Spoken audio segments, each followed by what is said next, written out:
What's going on? What's going on? It's your boy Hawk here with a little Talk and Squawk. The title of this video is My Unruly Youth / Childhood as a direct result of being raised up in that J-Dub cult. Then I'd say my problem started about around age 7 when my parents first divorced. You know, once my mom converted to the Jehovah's Witnesses, the relationship between her and my pop slowly began deteriorating. Moms got baptized in 1988, and less than 3 years later, they were divorced. You know, and from what I can remember from around that time, she was always undermining him, down talking him, you know, basically talking to him because he didn't measure up to the elders that she looked up to. And of course, they put nonsense in her head. Well, he's an unbeliever and you're unevenly yoked. You know, all that nonsense. So, my mom being a brainwashed individual that she is, like most J-Dubs, she fell for the hype and thought my pop wasn't good enough for, didn't measure up. So all I remember is they was always arguing. It'd be nights he wouldn't come home at all or come home late and would sleep on the couch. Then next thing you knew, they were getting a divorce. And even though me and my pop was always close, it seemed like that we got closer once they divorced and he moved out of the house. But yeah, that's when a lot of my behavioral problems began due to nonsense that my mom tried to put in my head about, oh, my pop was an adulterer, he's worldly, he's going to be destroyed at Armageddon unless he turns his life over to Jehovah. You know, what kind of stuff is that to tell a 7-year-old child, you know what I mean, who looks up to their dad?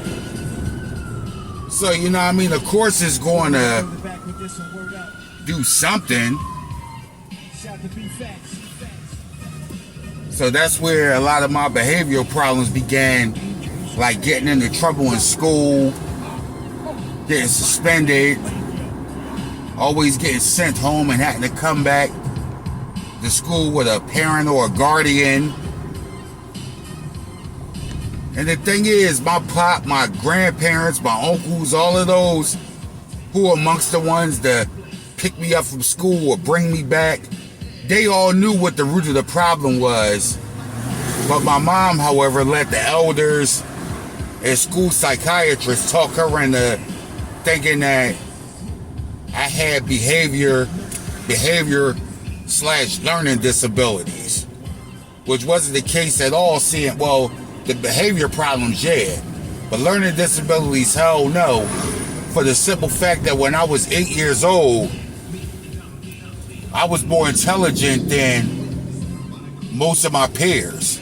I had the mindset of a kid 12 and 13 when I was only 8. So no, it wasn't no learning disabilities. I was an honor student, A's and B's. Like, my worst grade probably was a C. The only thing was my behavior grades were poor. You know, the behavior grades was 1 for great behavior, 2 for good to decent behavior, and a 3 for bad behavior. So while I was an A and B student as far as academics making the honor roll, my behavior grade was always like a 3. At best, maybe a 2. Because of constantly getting in the trouble in school.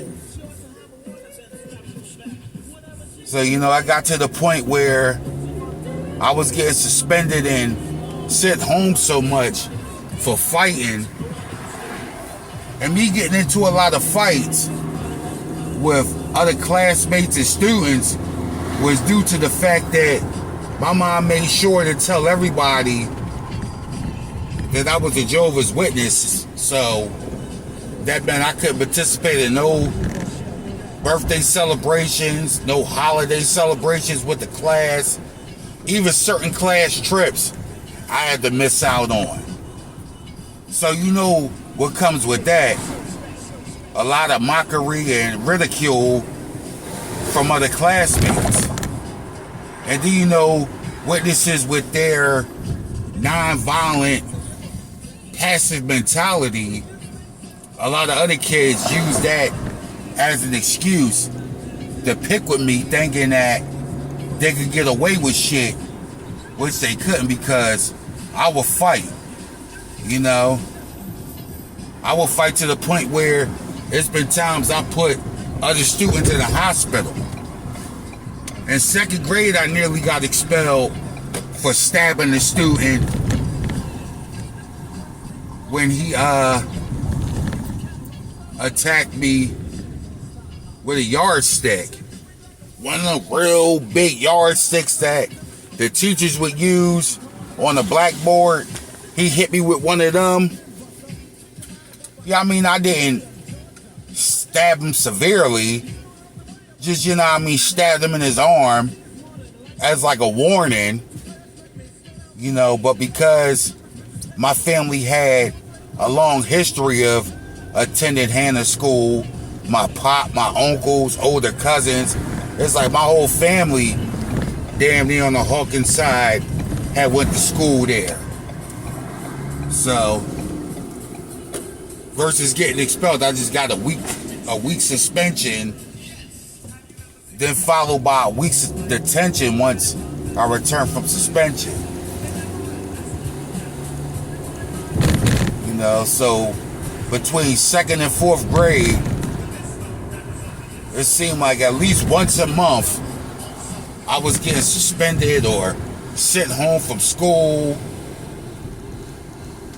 And I also spent a lot of time in other classrooms due to being excluded from my class when they would celebrate the birthday of one of my classmates, or when the school would have Christmas and Thanksgiving parties, Easter parties, shit like that.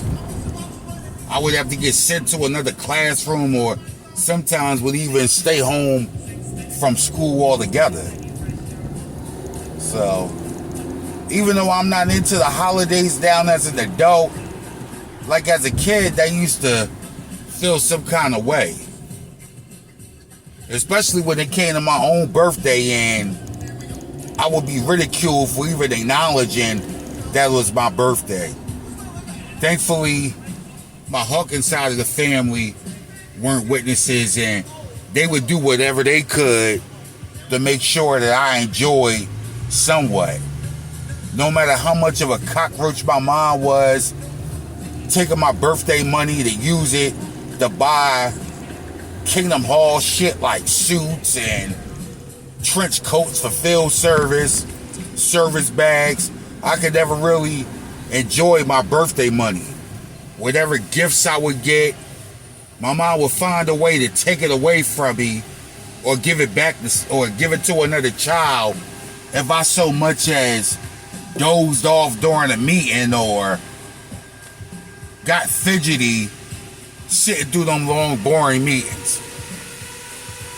You know, but the whole topic of my mom being a toxic parent, that's all for another video. In the meantime, this is about my wayward youth due to being raised up in that cult. So, you know what I mean? Throughout Hannah, second, third, and fourth grade, I eventually got expelled after stabbing another student, a fellow classmate, who throughout third and fourth grade, we was always fighting. You know, there'll be times he would get the best of me, but most of the times I would get the best of him. And it all stemmed from a few things. For one, he was always one of the main ones teasing and picking on me because of being a Jehovah's Witness child. And another reason was he was jealous of my Ninja Turtle collection. Yeah, I had a massive Ninja Turtle collection that I kept over at my pop's, away from my mom's wrath. And I also had a large basketball collection, like basketball figures, basketball cards. Basketball was one of the only things I could enjoy around my mom. Even though whenever I acted up, she would try to find ways to take that away too. So most of that stuff I kept over at my pop's, because I was always over there anyway on the weekends, and I spent most of the summer break over there. So the guy, he was jealous of me because of that, so we was always fighting. So one day, and I'll never forget the day, it was my last day at William B. Hanna Elementary.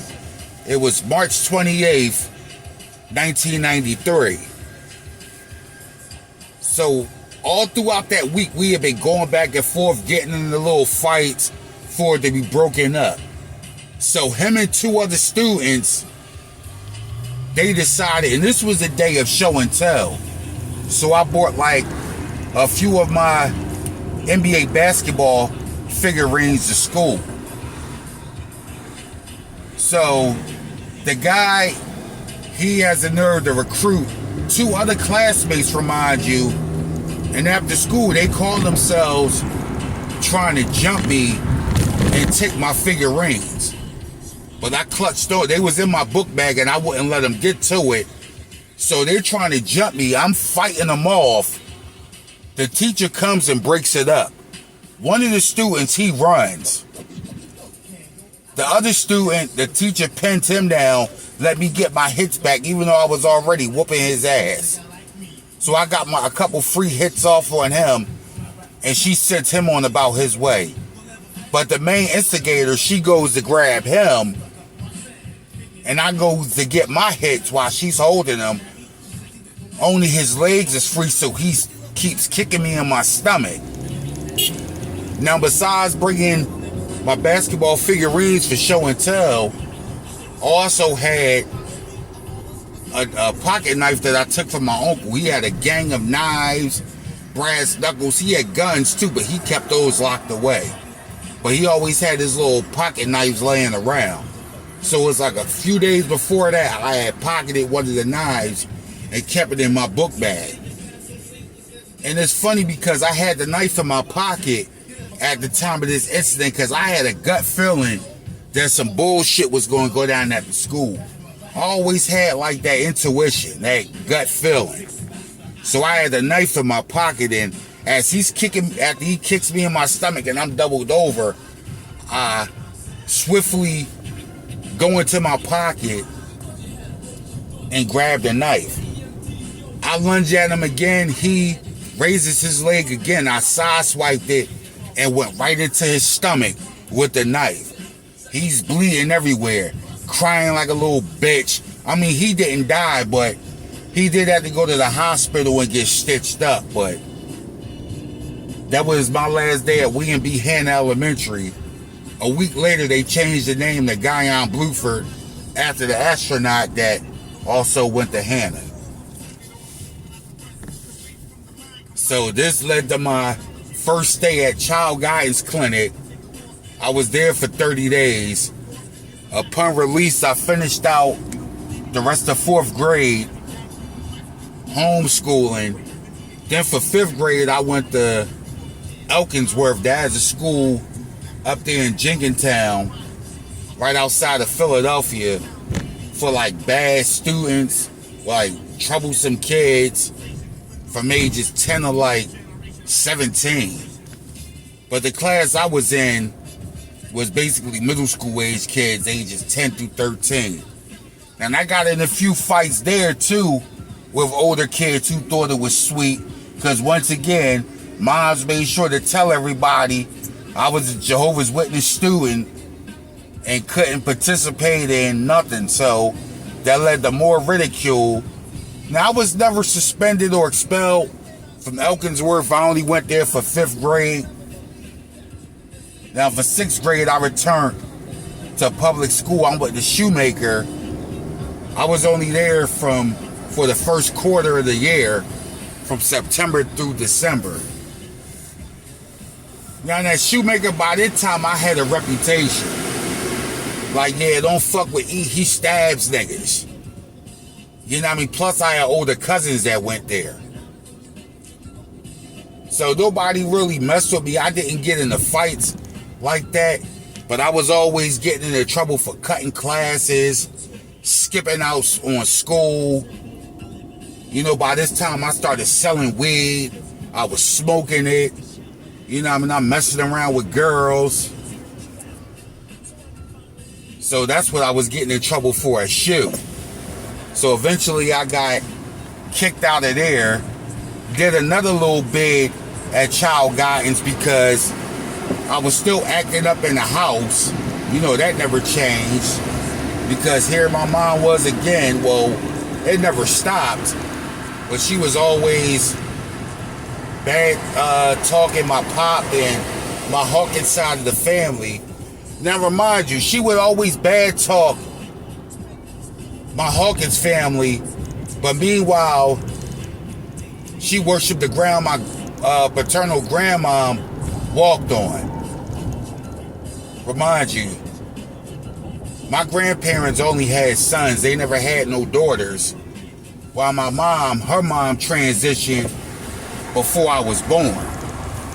So it's like they kind of filled the void in one another's lives. My mom was like a daughter to my grandma, while my grandma was a mom to her. But meanwhile, my mom was always kikiing with my grandma, taking her out, whatever. But meanwhile, you badmouthing her son. Like, make it make sense. Make it seem like my pop was average at best pop when he was a great pop. You know what I mean? Everybody can attest to that. But meanwhile, it was my behavior problems at home. You know, rebelling because I hated going to the Kingdom Hall and how they turned her against my pop or whatever. That led to another bid in child guidance, followed by me finishing up 6th and 7th grade at Cato. That's another bad school for middle school and high school students that were considered too unruly for the public school system.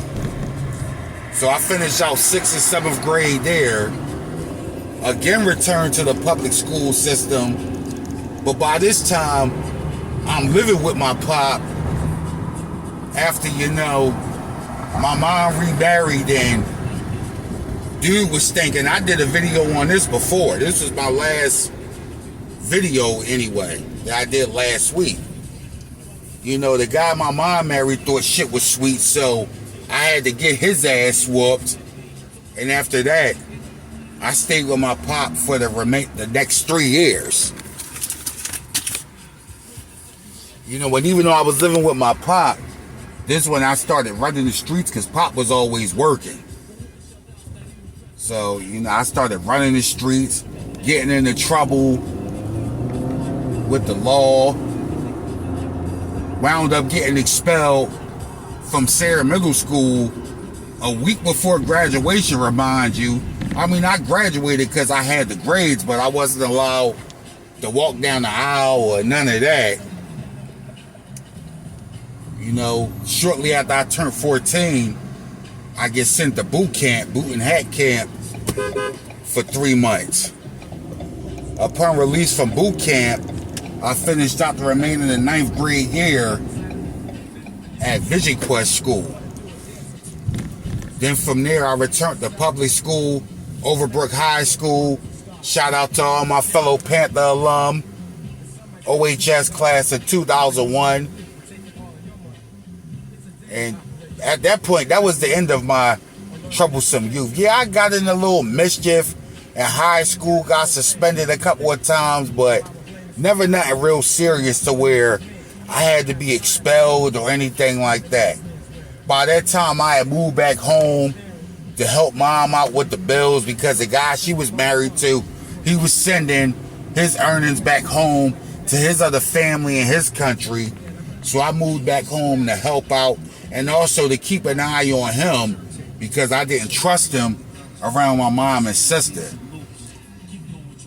So even though in high school people knew I was a witness kid or whatever, by that time I had already had a reputation. So wasn't nobody fucking with me.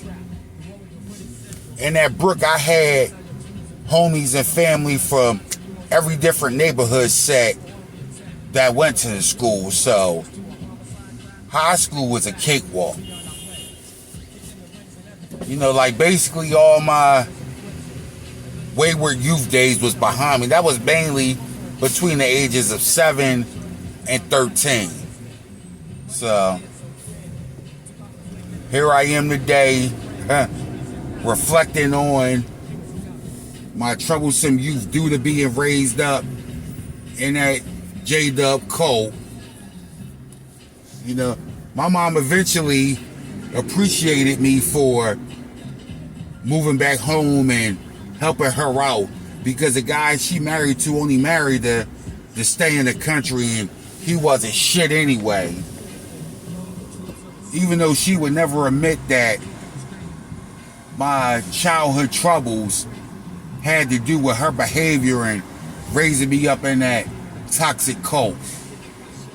Well, let's see, is there anything else? Oh, for anybody, like shout out to all my subscribers and followers. If you're new to the channel, be sure to hit the subscribe button. That way you can be tuned in to further Talk and Squawk with your boy Hawk. And this was just a little, this is just me chopping it up with y'all for a little bit. Again, be sure to subscribe, like and share the video, and stay tuned for more HAWKE'S Talk and Squawk. Hawk out.